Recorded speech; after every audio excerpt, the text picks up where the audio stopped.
Je vais vous poser une question qui dérange.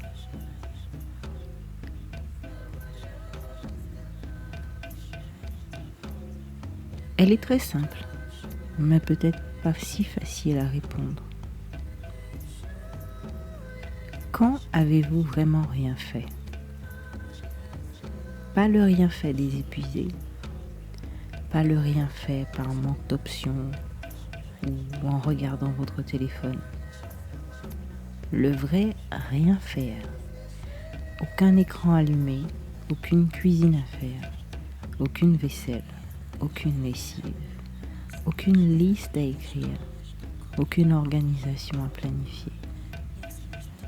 Se faire livrer à manger pour ne pas avoir à penser à ça non plus. Et dormir, juste dormir. Prenez quelques secondes.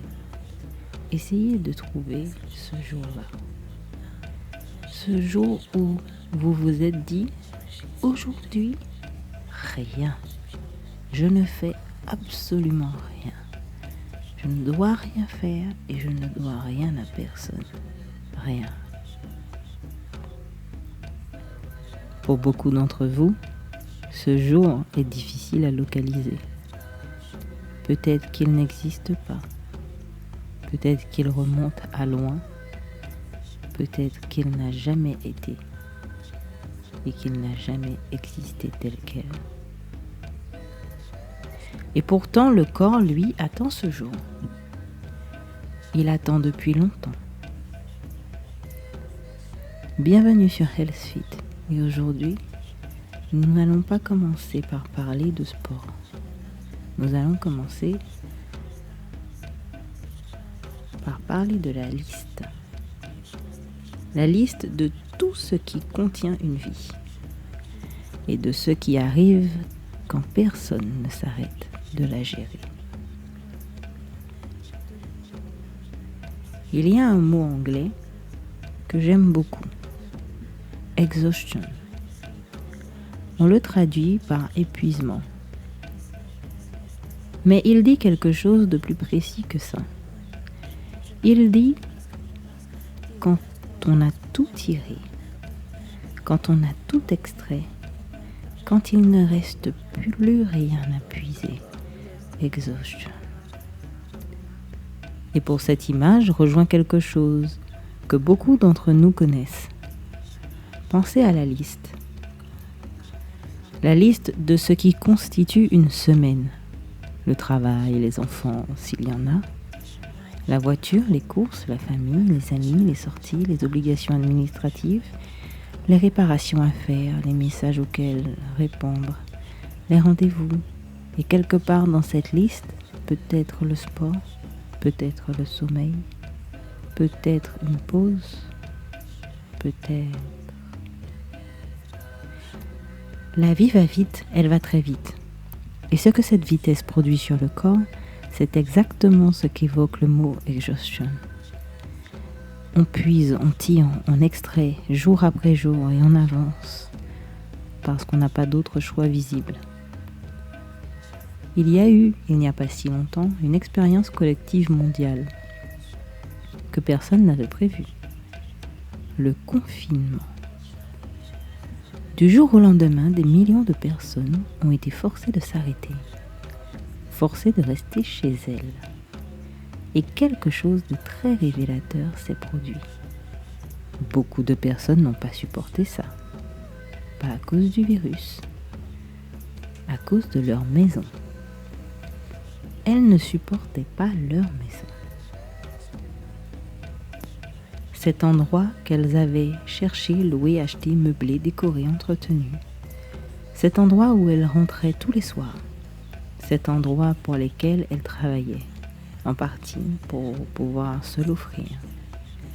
Et quand elles s'y sont retrouvées vraiment, sans le travail, sans les sorties, sans la vitesse pour les tenir, elles ont découvert quelque chose d'inconfortable, qu'elles ne savaient pas y être, que la maison était un abri, pas un lieu de vie, juste un abri. Et là, je veux vous poser une question. qui va peut-être vous faire sourire. Si on réfléchit bien, la maison moderne ressemble parfois à celle de la préhistoire. Un endroit pour s'abriter des intempéries, pour se protéger des dangers extérieurs. En 2026, ces dangers s'appellent différemment. Ils s'appellent la rue, le bruit, le rythme, le regard des autres, les obligations sociales et peut-être le chien du voisin. Petit sarcasme. Mais au fond, ce n'est pas si différent. On rentre, on ferme la porte, on s'abrite, puis on repart le lendemain. La maison n'a pas vécu. Elle a juste été habitée fonctionnellement. Dormir, se doucher, manger, laver, puis repartir. Alors voici la question que je veux vous poser. Quel jour votre maison a-t-elle vraiment vécu avec vous dedans? Pas vécu avec la télévision, allumée en fond. Pas vécu avec la cuisine à préparer, la vaisselle à faire. Vécu avec l'humain dedans. Assis, allongé, sans obligation d'être quelque part. Sans écran pour meubler le vide. Sans liste pour justifier l'existence. Juste là.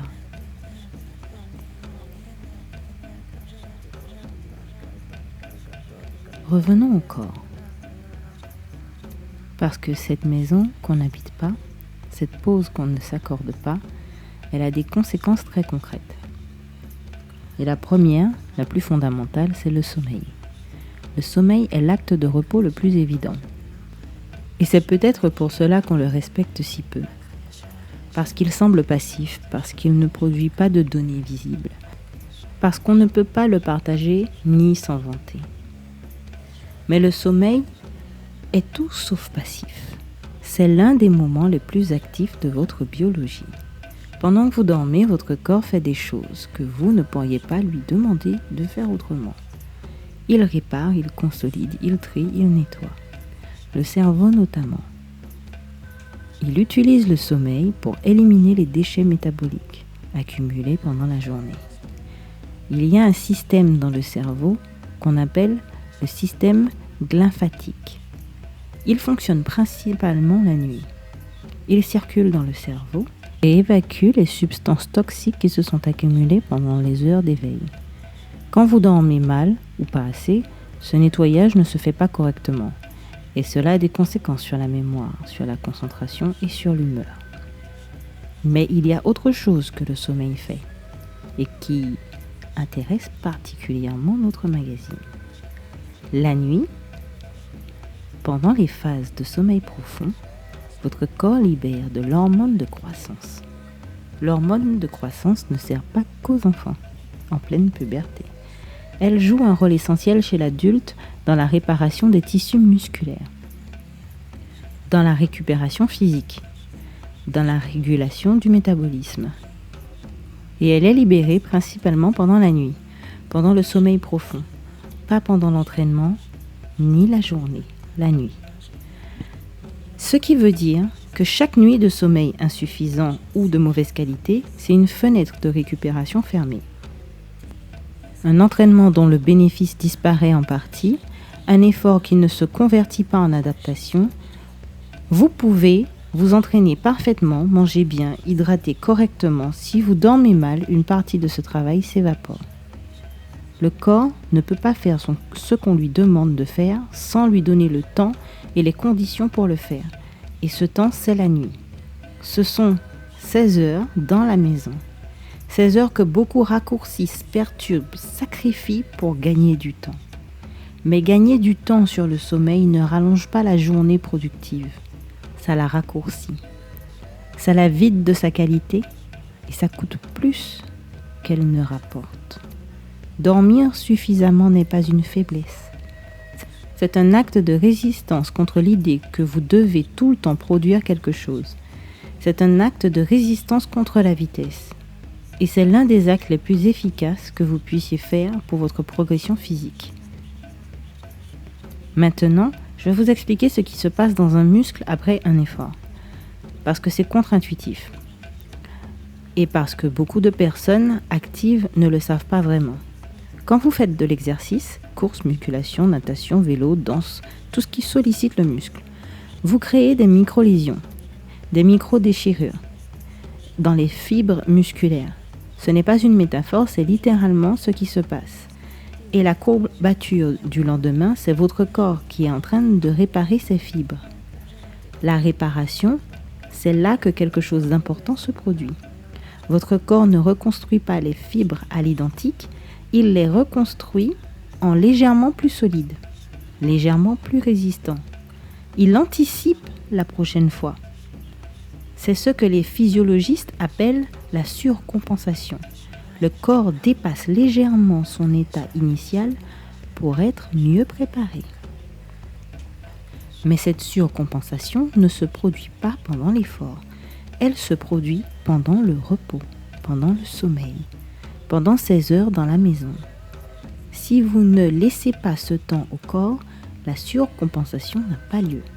Vous accumulez les stimuli, mais vous n'en récoltez pas les bénéfices. En moyenne, un groupe musculaire a besoin de 48 à 72 heures pour récupérer complètement après un effort intense. Si vous le sollicitez avant, vous interrompez ce processus et vous travaillez contre vous-même. Il y a aussi une réalité que beaucoup de personnes très motivées ont vécue sans lui donner de nom, le syndrome de surentraînement. C'est quand le corps a reçu plus de stimuli qu'il ne peut en absorber. Les performances baissent malgré plus d'efforts. La fatigue ne part pas, le sommeil se perturbe quand on est épuisé, l'humeur change, la motivation disparaît pour ce qu'on aime faire. Le corps dit assez, pas par faiblesse, ni surcharge, ni manque de temps pour faire ce qu'on lui demande de faire. Le muscle grandit rarement pendant l'effort, il grandit après. Et les athlètes qui progressent le plus vite ne sont pas ceux qui travaillent le plus, ce sont ceux qui savent quand s'arrêter. Alors maintenant, je veux revenir à la maison, parce que tout ce que nous avons dit aujourd'hui, le sommeil, la récupération, la surcompensation, tout cela, ça se passe quelque part. Et cet endroit, c'est là où vous vivez. La maison n'est pas un lieu fonctionnel. Elle est censée être ce qu'on appelait autrefois un havre de paix. Un endroit où le rythme extérieur ne rentre pas. Un endroit où vous n'avez rien à prouver, rien à performer, rien à produire. Quelque chose d'assez simple que beaucoup ont oublié de faire. Exister à l'intérieur, pas à l'extérieur de soi au sens psychologique. À l'intérieur de la maison, physiquement, posément, sans agenda. Et cela peut prendre des formes très simples. S'allonger sur le canapé sans rien faire. Sans rien faire d'autre qu'être allongé. Commander à manger pour ne pas avoir à gérer ça aussi. Appeler des amis pour qu'ils viennent. Pas pour organiser quelque chose, juste pour être ensemble dans cet espace. Bavarder, jouer à quelque chose, discuter, manger ensemble, sans que ce soit un dîner élaboré. Juste être. Cette idée, recevoir des amis dans la maison sans performance, est presque devenue étrange à notre époque. On a besoin d'un prétexte, d'une fête, d'un anniversaire, d'un repas thématique. Comme si la simple présence humaine dans l'espace commun ne suffisait plus. Mais elle suffit. Et elle a toujours suffi. Et physiquement, ces moments font quelque chose de précis. Ils activent le système parasympathique par une technique de respiration, par la présence, le rire, la sécurité émotionnelle, par le fait également d'être quelque part où rien n'est demandé. Le corps reconnaît ça. Il baisse la garde, il commence à récupérer. Il commence à faire ce pourquoi vous lui avez finalement donné du temps. Et c'est ici que la progression devient possible. Pas pendant l'effort, ici, dans cet endroit, dans ce temps qu'on avait rangé dans la catégorie « ne rien faire ». Alors peut-être que ne rien faire est exactement ce qu'il faut faire, de temps en temps. Juste exprès. Nous avons commencé cet épisode avec une question. Quand avez-vous vraiment rien fait ? Nous avons vu beaucoup de choses depuis. La liste de vie, la maison qu'on n'habite pas, le sommeil qu'on coupe, le corps qu'on surcharge, la récupération qu'on oublie. Mais au fond, tout cela dit la même chose. Nous avons construit des vies très pleines. Et dans ces vies très pleines, nous avons parfois oublié de laisser la place à ce qui les fait tenir. Le repos, pas le repos mérité, pas le repos de récompense, le repos nécessaire, celui qui n'a pas besoin d'être justifié ni par l'effort fourni avant, ni par la productivité qui viendra après, juste nécessaire. Le thème de cette semaine dans le magazine, c'était le blanc. Et cela dit quelque chose de très précis. Le blanc, ce n'est pas l'absence, c'est l'espace. L'espace dans lequel quelque chose peut enfin s'installer, grandir, se consolider, exister autrement que dans l'urgence. Et c'est exactement ce que la biologie nous dit. Le muscle grandit pendant le blanc. La mémoire se consolide pendant le blanc. Le cerveau se nettoie pendant le blanc.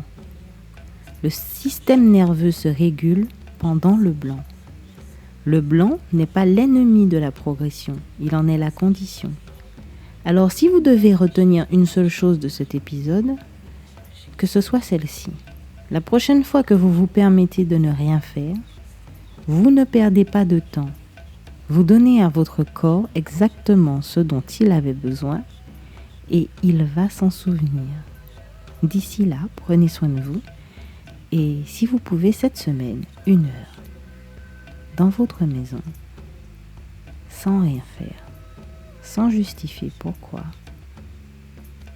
restez juste là. Vous écoutiez Health Suite by Nayun Bay. À très bientôt.